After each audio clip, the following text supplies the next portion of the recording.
Chapter 18. His Mark.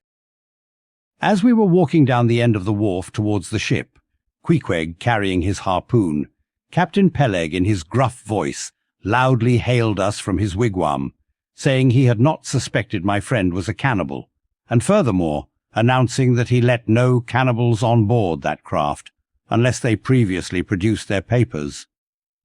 "What do you mean by that, Captain Peleg?" said I, now jumping on the bulwarks and leaving my comrade standing on the wharf. "I mean," he replied, "he must show his papers." "Yea," said Captain Bildad in his hollow voice, sticking his head from behind Peleg's, out of the wigwam. "He must show that he's converted, son of darkness," he added, turning to Queequeg. "Art thou at present in communion with any Christian church?" "Why," said I, "he's a member of the First Congregational Church." Here be it said that many tattooed savages sailing in Nantucket ships at last come to be converted into the churches. "First Congregational Church?" cried Bildad. "What?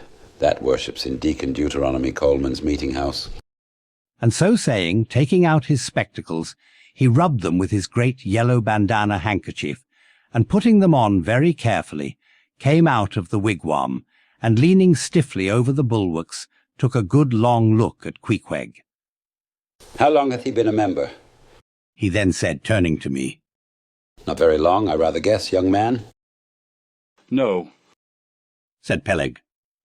and he hasn't been baptized right either, or it would have washed some of that devil's blue off his face." "Do tell now. Cried Bildad. Is this Philistine a regular member of Deacon Deuteronomy's meeting? I never saw him going there, and I pass it every Lord's Day." I don't know anything about Deacon Deuteronomy or his meeting, said I. All I know is that Queequeg here is a born member of the First Congregational Church. He is a deacon himself, Queequeg is. "Young man," said Bildad sternly. "thou art skylarking with me. Explain thyself, thou young Hittite. What church dost thee mean? Answer me." Finding myself thus hard pushed, I replied, "I mean, sir, the same ancient Catholic church to which you and I, and Captain Peleg there, and Queequeg here, and all of us, and every mother's son and soul of us belong. The great and everlasting first congregation of this whole worshipping world. We all belong to that. Only some of us cherish some queer crotchets no ways touching the grand belief. In that we all join hands." "Splice? Thou meanst splice hands." cried Peleg, drawing nearer. "Young man, you'd better ship for a missionary instead of a foremast hand. I never heard a better sermon. Deacon Deuteronomy, why, Father Mapple himself couldn't beat it, and he's reckoned something. Come aboard, never mind about the papers. I say, tell Quahog there, what's that you call him? Tell Quahog to step along. By the great anchor, what a harpoon he's got there. Looks like good stuff, that, and he handles it about right.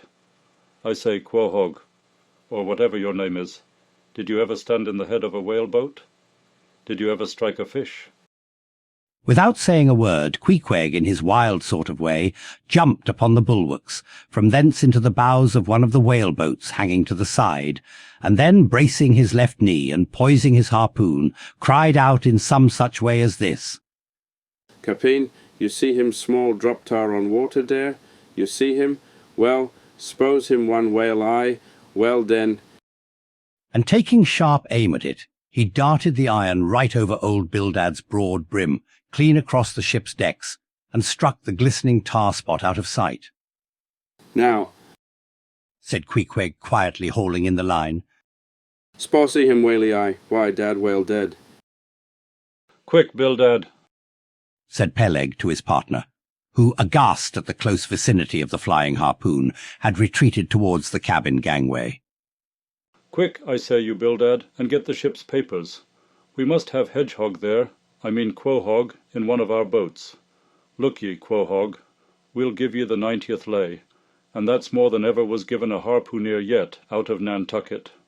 So down we went into the cabin, and to my great joy Queequeg was soon enrolled among the same ship's company to which I myself belonged. When all preliminaries were over and Peleg had got everything ready for signing, he turned to me and said, "I guess Quahog there don't know how to write, does he?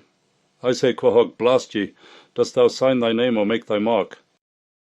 But at this question, Queequeg, who had twice or thrice before taken part in similar ceremonies, looked no ways abashed, but taking the offered pen, copied upon the paper, in the proper place, an exact counterpart of a queer round figure which was tattooed upon his arm, so that through Captain Peleg's obstinate mistake touching his appellative, it stood something like this: Quahog, his mark. Meanwhile, Captain Bildad sat earnestly and steadfastly eyeing Queequeg, and at last rising solemnly and fumbling in the huge pockets of his broad-skirted drab coat, took out a bundle of tracts, and selecting one entitled The Latter Day Coming, or No Time to Lose, placed it in Queequeg's hands, and then grasping them and the book with both his, looked earnestly into his eyes and said, Son of darkness, I must do my duty by thee. I am part owner of this ship, and feel concerned for the souls of all its crew. If thou still clingest to thy pagan ways, which I sadly fear, I beseech thee, remain not for aye a Belial bondsman. Spurn the idle bell and the hideous dragon, turn from the wrath to come. Mind thine eye, I say. O goodness gracious, steer clear of the fiery pit. Something of the salt sea yet lingered in old Bildad's language, heterogeneously mixed with scriptural and domestic phrases. "Avast there, Bildad, avast now spoiling our harpooneer," cried Peleg. "Pious harpooneers never make good voyagers. It takes the shark out of 'em. No harpooneer is worth a straw who ain't pretty sharkish.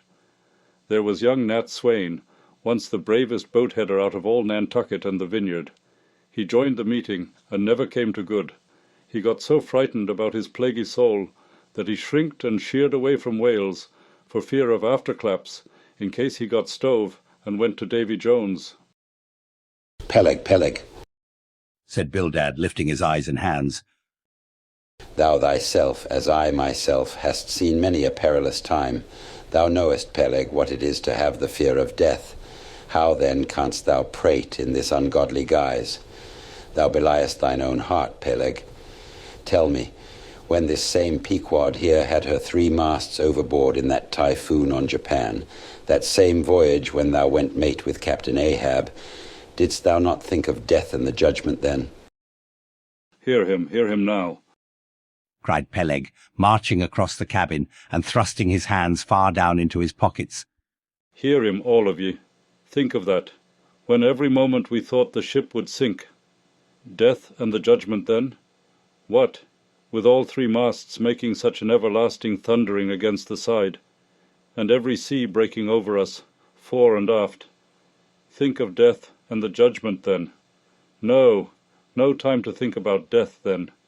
Life was what Captain Ahab and I was thinking of, and how to save all hands, how to rig jury masts, how to get into the nearest port. That was what I was thinking of." Bildad said no more, but buttoning up his coat, stalked on deck, where we followed him. There he stood, very quietly overlooking some sailmakers who were mending a top sail in the waist. Now and then he stooped to pick up a patch or save an end of the tarred twine, which otherwise might have been wasted.